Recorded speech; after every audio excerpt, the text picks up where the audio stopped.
Welcome to A Real Affliction, BPD Culture and Stigma, a podcast devoted to exploring how we experience, treat, write about, advocate for, and conceptualize borderline personality disorder. My name is Cynthia Gralla. I'm a writer and teacher with a history of BPD.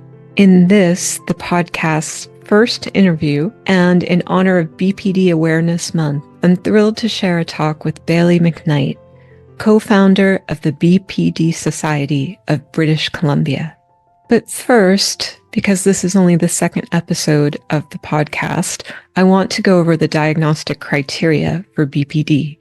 It first appeared in the Diagnostic and Statistical Manual of Mental Disorders, or DSM, in 1980.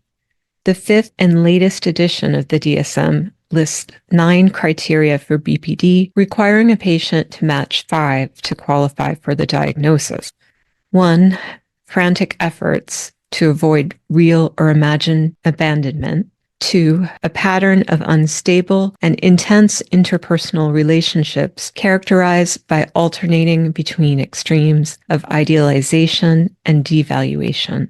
3. Markedly and persistently unstable self-image or sense of self, also known as identity disturbance. 4. Impulsivity in at least 2 areas that are potentially self-damaging, such as spending, sex, substance abuse, reckless driving, binge eating, but not including self-harm or suicide attempts. 5. Recurrent suicidal behavior, gestures, or threats, or self-mutilating behavior. 6. Affective instability due to a marked reactivity of mood, for example, intense episodic dysphoria, irritability, or anxiety, usually lasting a few hours and only rarely more than a few days. 7. Chronic feelings of emptiness. 8. Inappropriate, intense anger or difficulty controlling anger. And 9. Transient, stress-related paranoid ideation or severe dissociative symptoms.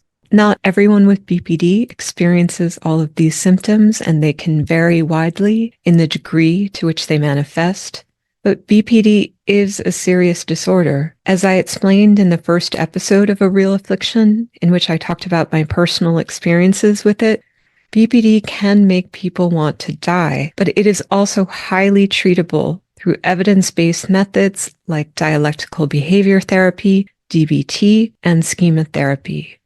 Accessing that therapy can be a challenge, however. In British Columbia, where I live now, visits to psychiatrists are covered by the Provincial Medical Services Plan, but due to a severe doctor shortage, no psychiatrist on Vancouver Island, population 864,000, is currently taking new patients. Most non-psychiatry visits related to mental health are paid for in BC by the client, who may or may not have extended medical insurance through an employer. So when I found myself in need of mental health treatment last year, it took a while to find a therapist whom I could afford and who I wanted to work with.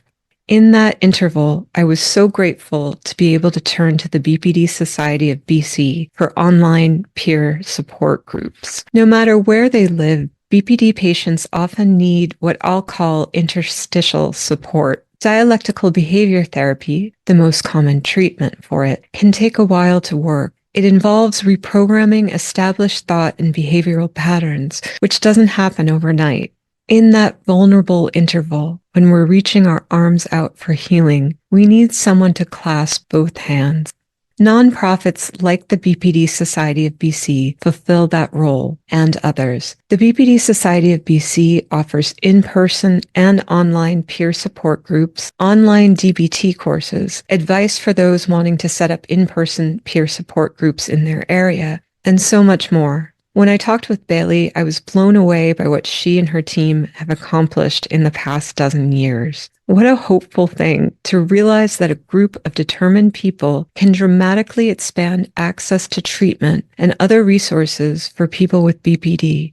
Particularly in physician-strapped BC, their efforts are needed. Yet they have also sent out tendrils of support around the world, with people from India and Iran attending their online peer support group. In the interview that follows, Baylie gives me exciting news about how the Society's BPD Awareness Days are fighting stigma and how preventive DBT programs are being implemented in U.S. high schools, something she hopes to see in Canada too. I am inspired by her commitment to expanding treatment options in remote areas of BC and her desire for a program at the University of Victoria, where I teach, that could train student counselors to use DBT. In addition to her work with the Society, Baylie has lived experience with the disorder, a master's degree in social work, and a private practice. Please come back in about 2 weeks for the first part of an interview with therapist Jessie Shepard, author of Millie the Cat Has Borderline Personality Disorder. Now, Baylie will tell us about what the BPD Society of BC offers. So, Baylie, thank you so much for talking with me today. Yeah, thank you so much for having me. Let's start with the impetus for founding the BPD Society of BC. What prompted you to set it up? What made you feel that there was a need for it? Yeah, okay. So I co-founded the BPD Society in 2012. And prior to that, we had started a small support group in Victoria, peer support group. And we noticed that there wasn't a lot of services for people with BPD, and there was just a huge gap. There was a lot of stigma. And so me and the co-founder got together and we decided, why don't we start a nonprofit and see if we can expand our services? And then we created a board with other like-minded people, my mom being one of them. And so that's kind of how it started. How much has it grown since then? How many people are involved with running it, or whatever numbers you have, either in terms of the people involved in running it or how many people make use of it? Yeah, sure. So we have right now currently a support group in Victoria, Vancouver, New West, and Nanaimo, and also more recently our virtual group. And that's expanded to anyone in the world able to attend. And generally, if we were to combine those numbers, get around 1,600 participant seats in a year. And then other than that, we also offer educational presentations to bring awareness and break the stigma for BPD. And one of the things that we do specifically for that is we have BPD Awareness Day. And that's a full day, about 6-7 hour event where we bring folks together that are living with BPD and also professionals in the field that get to talk about what BPD is, what it's not, myths and facts.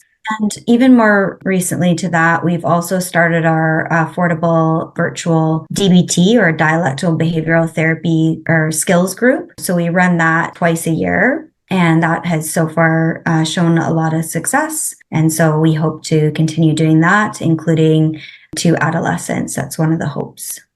I can imagine there's increasing need for that with all the mental health effect that we're seeing from COVID and everything else. Are there any other societies like this in Canada, or are you alone with the BPD Society of BC? So we're the only nonprofit in British Columbia that offers direct services for people living with BPD. There are other organizations that do support folks with BPD, but that's not necessarily their mandate. Then there's also 2 other nonprofits that are specifically to support family members or loved ones in outside of British Columbia. I imagine, well, and actually I know this, I did attend a couple of the online support group. It's definitely not just people in BC who are attending. Yeah, definitely. We have people throughout Canada, United States, Europe. We've had people from Iraq, India. There's lots of different folks that participate in the group, and it really shows the need for the service, as there isn't a lot of services that are similar throughout the world. Yeah, absolutely. I know from living in different countries, there are some countries where mental health services, mental health acceptance is further along than others. So that's one nice thing I imagine with having these online groups that can be attended by people from all over the world. When did you start the online component in terms of the support group? So we started in 2020 during COVID. And so we had to shut down our in-person groups. And then Right. that was actually our biggest group. And so we wanted to support people worldwide, but also specifically more so rural and remote communities in BC, which we also are seeing a huge need for. So we decided to continue doing that. And so now we have the hybrid services. Yeah, so people can attend weekly now. Prior to that, it was bi-weekly, and now we've just shifted it to a different day so that we can support people on a weekly basis. Do you have any advice for people who might want to try one of the online support groups, but they're feeling kind of nervous, or even just in terms of what to expect? Could you give some information about that? Yeah, for sure. So we go through the same comfort agreement in every group, whether it's virtual or in person. And then we go into any announcements if there is any from the society. And then we do a brief check-in, what brought you to the group today. And then the majority of the component is an open discussion period where people can talk about certain topics that are important to them. And it can change from week to week. Sometimes they're similar. And then we have our social time at the end where folks can get together and form friendships or exchange numbers and or discuss any topics that were left over that they wanted to get some more clarity on. For newcomers, yeah, it can be overwhelming at first. If you have a new diagnosis or self-diagnosed or formally, you're welcome to attend the group. So our loved ones, family, friends, partners. We also do have sometimes professionals or students drop by to check out the group. And with the virtual one specifically, you're welcome to put just listening in there so you don't have to feel pressured to share. You're welcome to turn camera off, use an unidentified name. So having that flexibility is really nice. In the groups I attended, the moderator would ask people what they wanted to talk about that evening. And they can't accommodate everything, but especially if a few people mentioned something, then that became a focus for the night. And that's nice too, just to feel like common concerns are being addressed. And often there are shared concerns among the group. So that's great. I know you also on the website mentioned that people can contact you if they're interested in establishing in-person peer support group. Do you work with people and help guide them through that process? Yeah, so over the years, we've expanded to different areas, and there's certain kind of target areas or areas of need that we are seeing. A lot of the time, that's rural and remote communities, northern BC, the islands in Vancouver Island. Kelowna is another big one that we're trying to open right now. And so if people are living in those communities and they're interested in starting a support group under the BPD Society, then we will do the training. We will support getting a location and generally just supporting folks ongoing to help them to establish and maintain a support group in those areas. That's so fantastic. I mean, for anyone who's not living in BC or even in Canada, just to explain that in certain areas of BC, there are extreme limitations on the provincial healthcare system. On Vancouver Island, I know it's extremely hard to get, if not impossible, to get an ongoing psychiatrist right now. Other types of mental health care professionals are more readily accessible, but in remote areas, it's just extremely difficult. So I think it's so good for people to know that they can reach out to you to kind of fill those gaps. But it sounds like even if the mental health care infrastructure from the province were everything to be hoped, there would still definitely be a role for this kind of nonprofit. What do you think it is in particular about BPD that benefits from having a kind of nonprofit approach to making resources available? Yeah, so specifically like our peer support groups, it's a part of the continuum of care. So for example, people will be referred to us right out of the hospital system and they will be newly diagnosed. And so they want to learn more about what it's like to live with BPD and often hear like, I've never been in a room full of this many people living with the same disorder. I know that it existed. And so shared experience can be really supportive and collaborative for people gaining more peer relationships, more information and awareness. Sometimes we touch on skills, but it's more focused to the support, or are able to share like these are the skills or the experience that's worked for me. And so we support that journey. Yeah, there is something really powerful about being in a room with other people who get what you're going through. And I think for me, the way someone else describes something can help you understand what you're going through. And it just gives that validation, which is so important. I also think, like you mentioned, that validation that's often, lacking, I feel sometimes in the community. And so people are able to share their experience and feel validating that I'm not alone. Often we hear people say, like, I wouldn't be here without the support. And I think that really is the power of peer support and offering too, because, there is long wait lists, there is red tape in the community, there is still stigma. With that peer support group, it can be like a holding space while people are waiting to get into treatment, and that offers more hope. Yes, while you're on the waiting list for a counselor, or either here or even in the US where I used to live, even when you're lucky enough to have health insurance, private health insurance in the US, often you have to wait for a therapist who will take it. The few who accept insurance will have wait lists. And so having those resources in the meantime, or just when you need extra help, when you're going through something, functional recovery of BPD is absolutely possible, but you can still have bumps along the way, and knowing that that's there is really great. I think that's one silver lining about COVID. As a result of COVID, we have more online resources, which, especially when people are in distress, they might feel that that's easier to access, or they might not be in an area that has an in-person support group. You mentioned a little bit the BPD Awareness Day. Can you talk a little about your awareness and advocacy work? Yeah, so a few things that we do. You had mentioned the BPD Awareness Day. So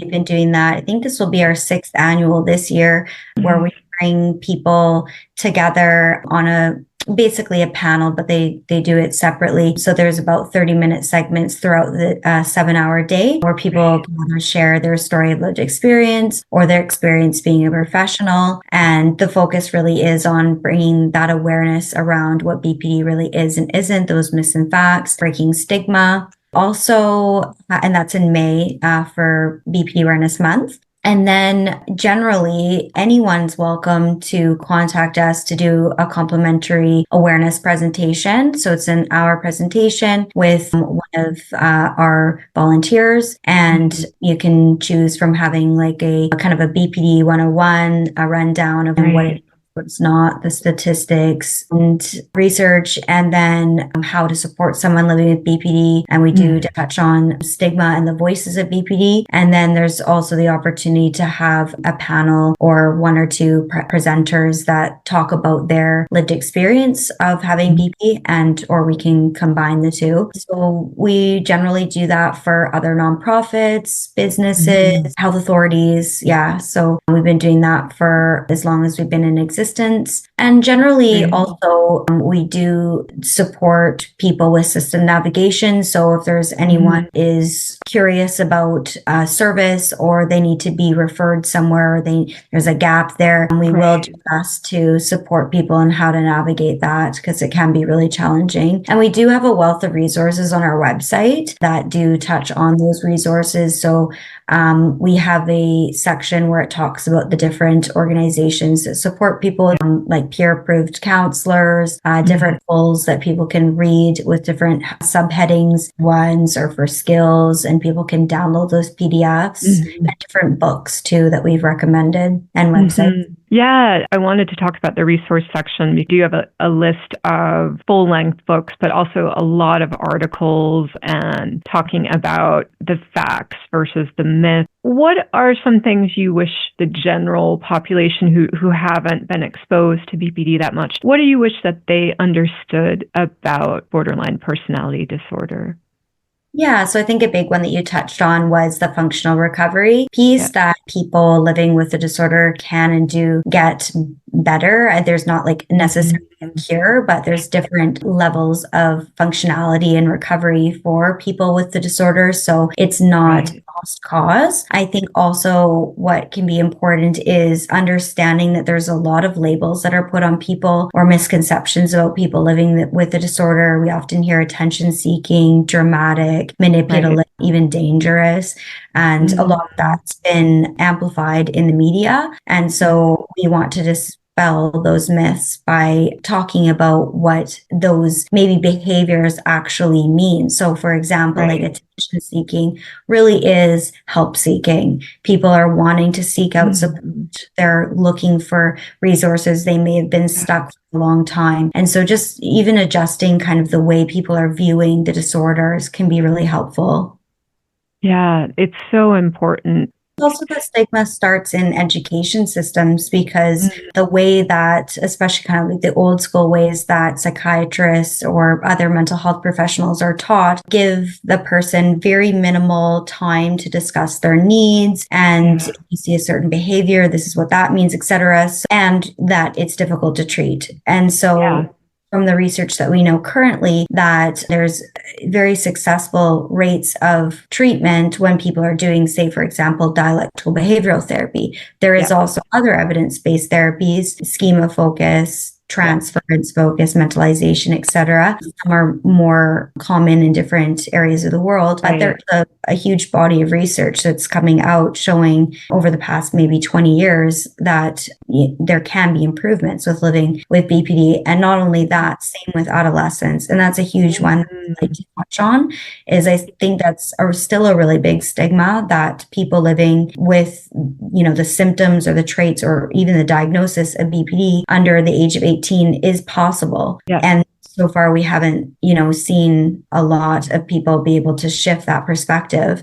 And there's a lot of good research that's coming out now showing that that's not the case.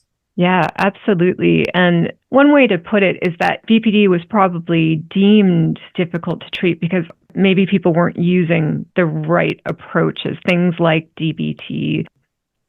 There is some communities, mostly in the States, that have implemented DBT in schools as more of a prevention, social emotional learning model. And that's what we would really hope to see brought into Canada. I know that there has been some mindfulness that has already been starting to be integrated and it can be taught by anyone. It can be done by administration, teachers, anyone, and the counselor. But the hope is that people are able to learn these coping skills early. And if there is people identified with needing more support, then they would go into the actual treatment, which is DBTA. And again, we don't have a lot of DBTA. None on the island, and there's far and few between in Canada. So again, that's something we're hoping that we can bring in.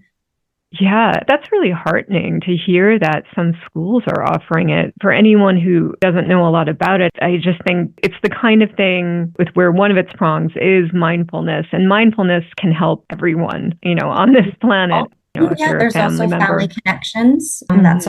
That's based out of the States at NEA BPD, and then Sash Bear brought it into Canada. And so we've run 2 of those groups before and hope to do it again in the future. And that's for family members to learn some of the DBT skills themselves and again have like a community where they're offering validation to each other and then bringing those principles into their family relationships. And so that is another component that is really important.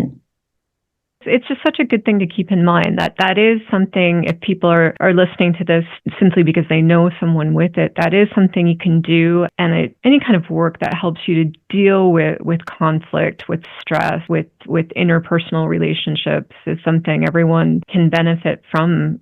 So it's about 12 years old now, the society. Yes, we've been running the support group a little bit longer than that, but it takes a bit to become a nonprofit. And we're also a charity, registered charity. Oh, that's great. Over that period of 12, 14 years, how has the perception of BPD changed, and how would you like to see it change further in terms of the perception of it and resources? You've mentioned a few things you definitely hope for in terms of resources. So resources or anything else, how would you like to see it change? Yeah. So over the years, especially when we're doing more of those awareness presentations with people, we can actually see the shift when people are listening. And so I think that has been really supportive, is bringing more awareness about what BPD is and what it isn't. And so more of those moments that we see directly is where we're noticing the change. And also there's some more accessibility to DBT. There tends to be long wait lists and red tape, but it's popping up more throughout communities and becoming more well known as a treatment or the primary treatment for BPD. And so those are some things that we've noticed throughout the years, and just even people being more open to discussing their recovery journey or, a family member that's going through it. And so I think some of the general attitude around mental health is changing. And so people are open to talk about their experiences and are feeling less alone. Yeah, it always surprises me, and in the best way, when I have university students who will come to me and talk to me, just to be open about the diagnoses they have. Some of them have accommodations, but even if they do, they just want to say, hey, this is what is going on with me. And I just can't imagine that happening 30 years ago when I was in university, or even more so that I would feel comfortable sharing it, because it was just you didn't talk about those things. Really. I think the attitude and the has shifted in that aspect. Yeah, which is such a positive thing. And groups like the BPD Society of BC, you're doing so much incredible work and just helping to support people. Is there something in particular in terms of your impact that you're particularly happy about? I think the DBT was for us a really huge goal that we accomplished, and I'm super proud of it. We did it and started in 2020, so that was a big deal. And just seeing the shift in people and knowing that what we're providing is an evidence-based treatment and it's having an impact on people's lives.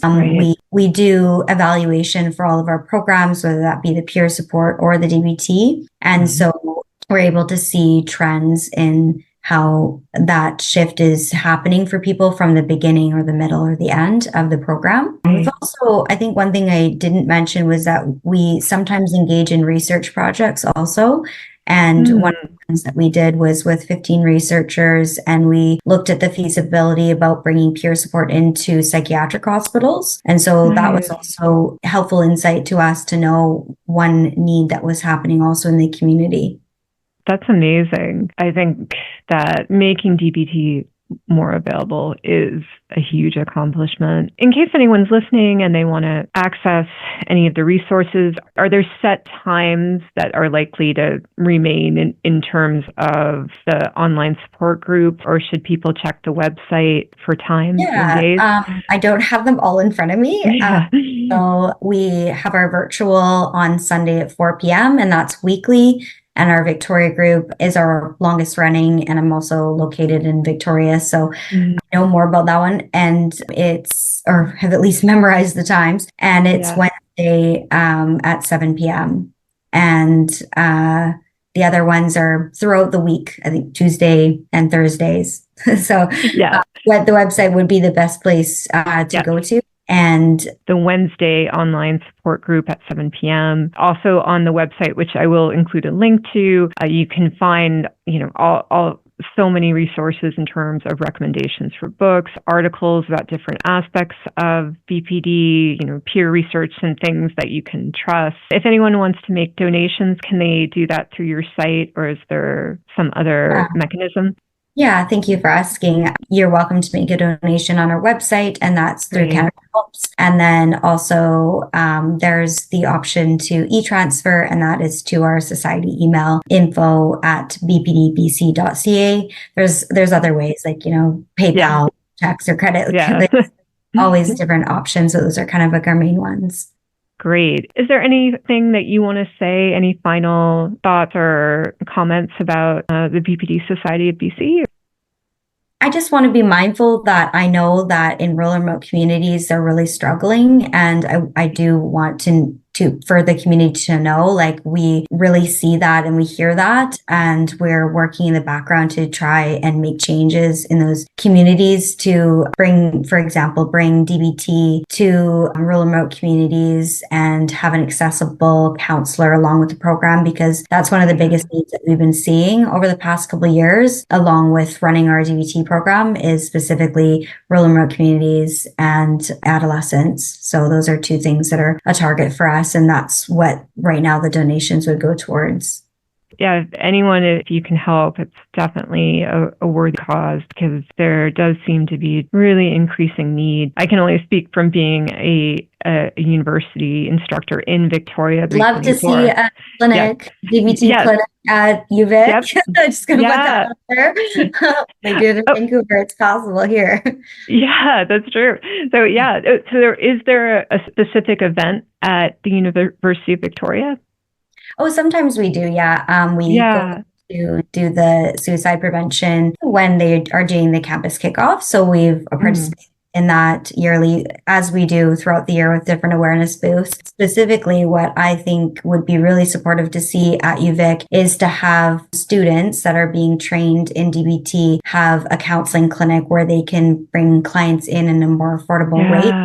Community. So it's a win-win. They're learning how to provide DBT. We get more access to DBT therapists in the community being trained. Right. And then there's also a sliding scale or a affordable fee for people in the community.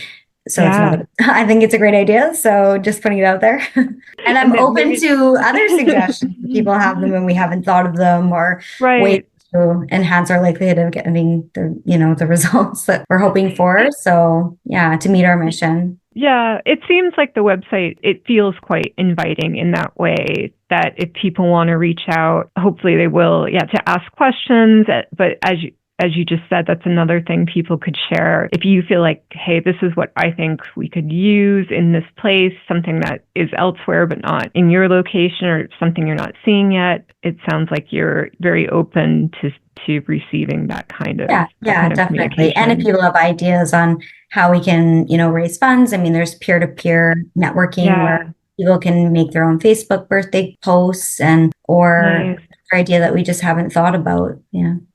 That's great to get out there too. So thank you so much. I really appreciated speaking to you, Baylie. I think the work you're doing is so important, and thank you for talking about what the BPD Society does. Thank you. I'd like to thank Baylie McKnight for her time, and I'd like to thank the entire BPD Society of BC for the work that they do. I also want to apologize for my sound quality in the preceding interview. This was one of the first interviews I did, and let's just say there was quite a learning curve. The sound quality in the next interview will be much better. Tune in on May 15th for that one. It will feature the first part of my interview with Jessie Shepard, author of Millie the Cat Has Borderline Personality Disorder. Have a great day. Thanks for listening.